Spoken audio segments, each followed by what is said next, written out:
காமராஜருடைய ஆட்சி காலத்துல தான் தமிழகம் கடன்ல போனது இல்லை. தமிழக பொறுத்தவரை ஊழல் என்ற ஒன்று காமராஜர் ஆட்சியில் இருந்து தான் ஆரம்பித்தது.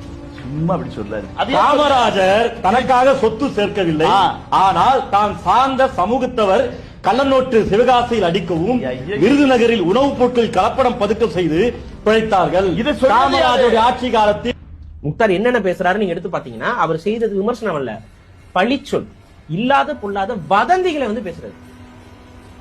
வந்து வாய் கூசாம காமராஜர் காலகட்டத்தை கள்ள நோட்டு அடிச்சாங்கன்னா பேசிட்டு இருந்தா என்னடா ஆதாரம் இருக்கு உனக்கு? இந்த கேள்வி வரணும்ல.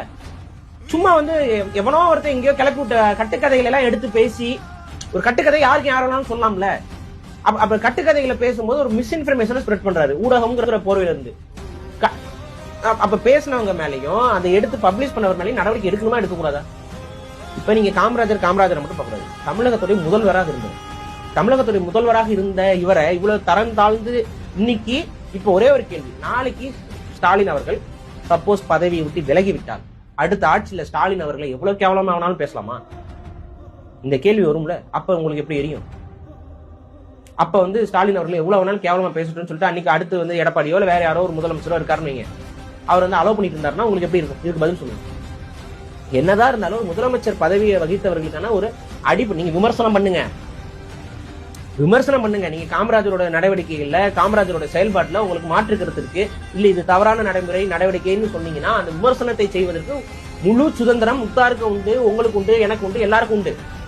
ஆனா விமர்சனம்ங்கிறது வேற, இழிவுபடுத்தி பேசுறதுங்கிறது வேற.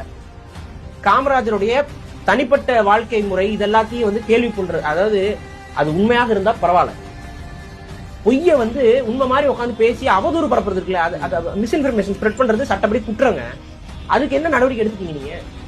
அப்ப இதுக்கெல்லாம் நீங்க செய்யாம இருந்துகிட்டு ஒருதலை பட்சமா உங்களுக்கு ஆகாதவர்கள் மட்டும் நடவடிக்கை எடுக்கும்போது மக்கள் பார்த்து கொண்டிருக்கிறார்கள். அவங்க வந்து உங்களுக்கு முடிவுரை எழுதி விட்டுவார்கள். அதனால மக்களுக்கு உண்மையாக இருக்கணும் அப்படின்னா உங்க தராசை வந்து ஒரு பக்கம் மட்டும் சாட்சி வைக்காம கொஞ்சம் சமமா வச்சு பாருங்கிறத நம்ம சொல்றோம்.